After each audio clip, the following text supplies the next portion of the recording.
Imagina só, viver em um mundo onde deuses existem. Isso mesmo, e neste mesmo mundo, alguns humanos nascem com poderes herdados desses deuses. É exatamente isso que esse livro entrega. Oi pessoal, tudo bem? Hoje eu vim falar sobre esse livro nacional aqui. Ele é uma mistura de fantasia, ficção científica e mitologia brasileira. O nome do livro se chama Anori, a Coisa de Fogo e é escrita pelo autor Alexandre Santos.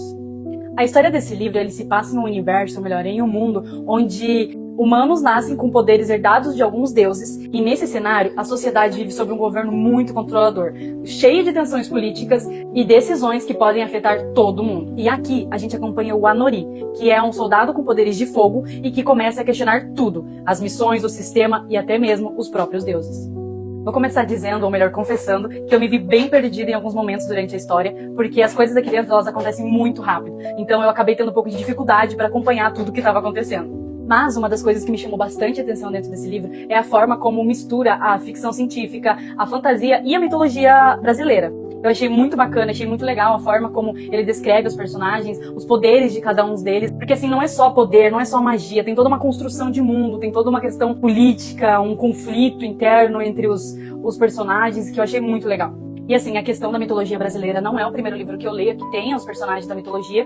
Tipo assim, em vez de usar as referências que a gente vê geralmente, né, utilizar assim elementos da nossa cultura, eu acho muito legal. Dentro desse livro aqui, a gente encontra o Boitatá, o Deus Tupã, a Cuca e até mesmo o Boto Cor-de-Rosa. Bom, eu acredito que seja, porque tem alguns personagens aqui dentro que não ficou totalmente visível, né? Pelo que ele me falou, ele vai dar mais visibilidade mais pra frente nos próximos livros. Eu particularmente acho que isso deixa a história um pouco mais empolgante, mais original, sabe? É muito bacana você acompanhar isso com personagens, com elementos que você conhece, assim, da sua infância. Por exemplo, a Cuca, que eu conheço há muito tempo, que eu ouço nas histórias e enfim. E acompanhar ele dentro de uma história totalmente diferente é muito legal.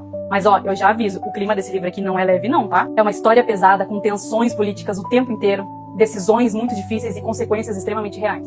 Outro ponto que eu achei muito interessante na história é a forma como ele traz os deuses. Os deuses aqui, eles não são exatamente o que a gente espera. E isso muda completamente a forma como você enxerga a história.